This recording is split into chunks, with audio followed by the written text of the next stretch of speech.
Hello and welcome to your news at noon right here in Kaieteur Radio that comes to you with the compliments of Rasna Drink Mix.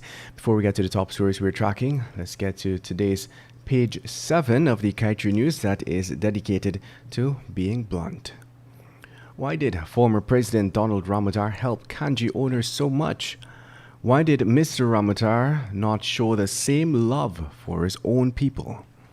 Why did then leader Ramotar give so much to kanji owners? Why do PPP leaders today dodge and duck, run away and hide on kanji? And now for the top stories we're tracking. Next in the Fleecing of Guyana series, Ramotar agreed to repay donations made by kanji owners.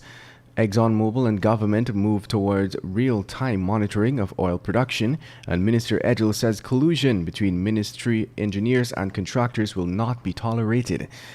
Private criminal charges dropped against Lowenfield. State charges remain, and 8 success squatters injured after tree falls.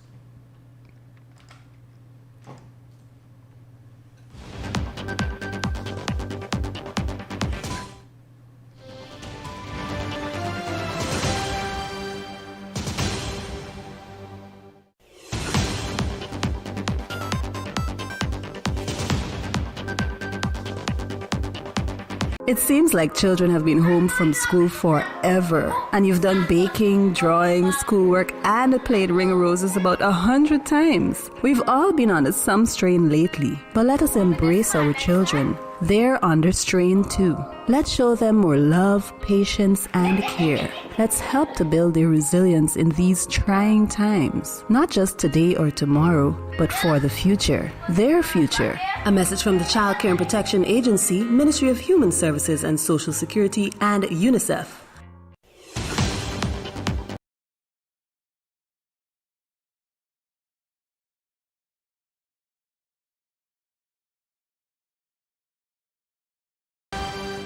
And now for the news in detail.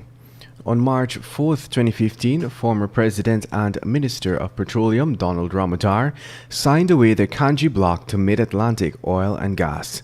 In doing so, he agreed that if the owners of the block were ever to make donations or contributions to organizations in the country, they could request Guyana to repay every cent. Simply, for any donation the oil companies make, Guyana is footing the bill. Such donations would fall under a company's corporate social responsibility, constituted by any charitable and philanthropic giveaways. In this regard, any material donated to an orphanage or school or funding for local sporting events, such as cricket matches, could be recovered by the companies owning the Kanji block.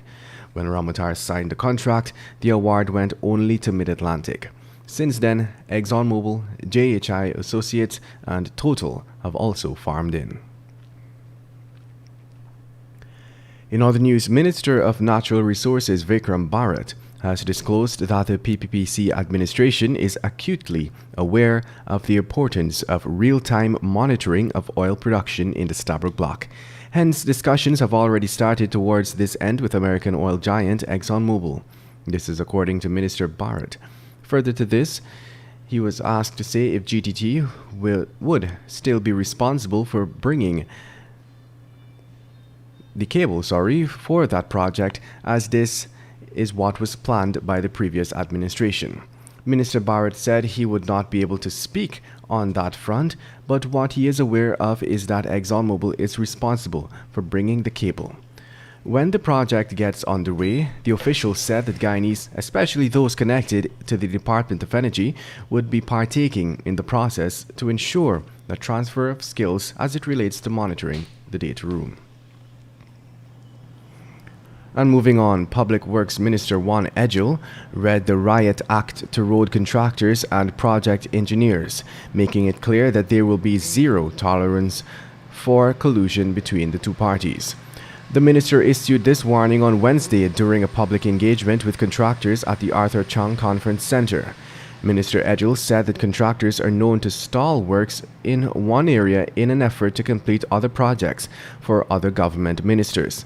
But such a practice will be halted, he explained, adding that the Public Works Ministry has adopted a new policy of ensuring that contractors have no outstanding work before being handed another contract. Not only will the contractors face heat for subpar works, but the project engineers also, as the ministry will be on high alert for quality control.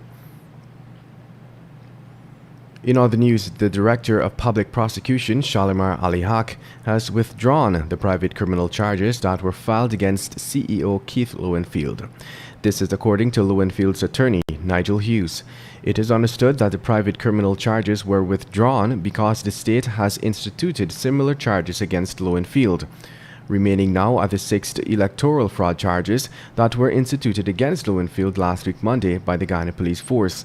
Those 6 charges are 3 counts of misconduct in public office and 3 counts of forgery. Lowenfield was released on a total of $300,000 bail for those charges, and next month the matter will continue. Let's tell you now that the Ghana Police Force yesterday reported that 8 squatters residing at Success, East Coast Amarara, were injured after a tree fell.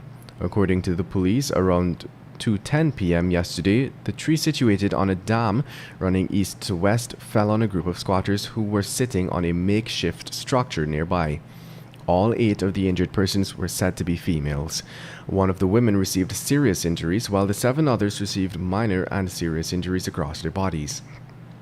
The police stated that no work was being conducted in the area by Gaisuko when the incident occurred.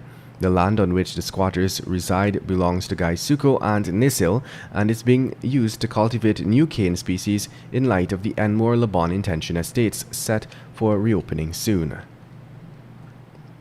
You are tuned into Kaieteur Radio 99.1 and 99.5 FM, and this is your news at noon. Coming up after the break, brazen gunman breaks car window to rob marketing agent in traffic jam. PUC says GTT must return to detailed paper bills, and in a COVID-19 update, Ghana moves closer to 4,000 mark with 83 new COVID-19 cases.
Welcome back. Let us continue with the news.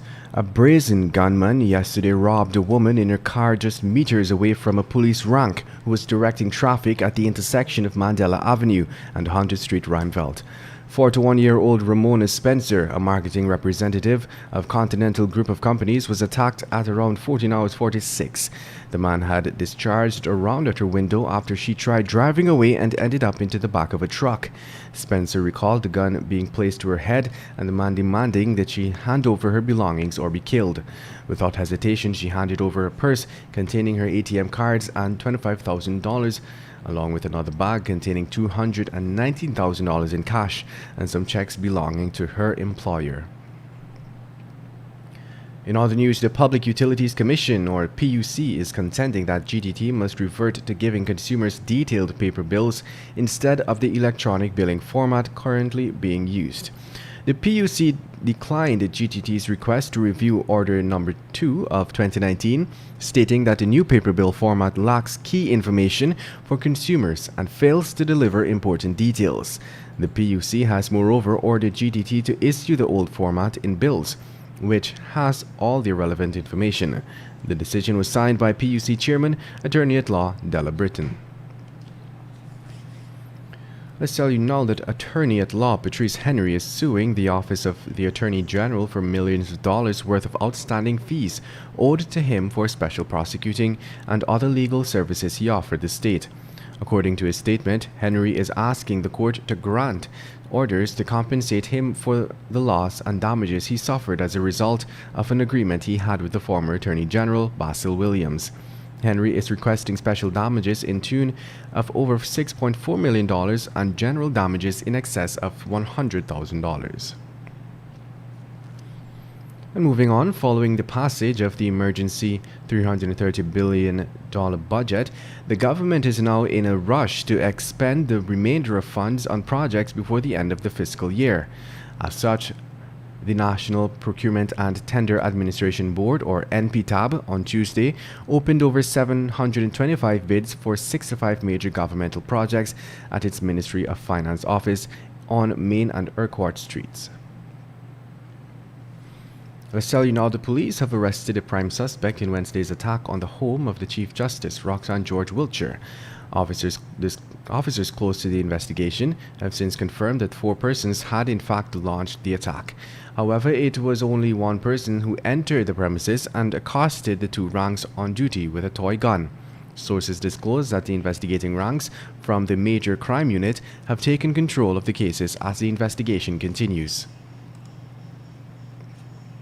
And now for your COVID-19 update, the number of worldwide coronavirus cases, according to Worldometer, has reached 42,687,603, with deaths at 1,151,874. Recovery cases has reached 31,519,478. Guyana has recorded 83 new cases of the virus, bringing the total confirmed cases of the disease closer to 4,000.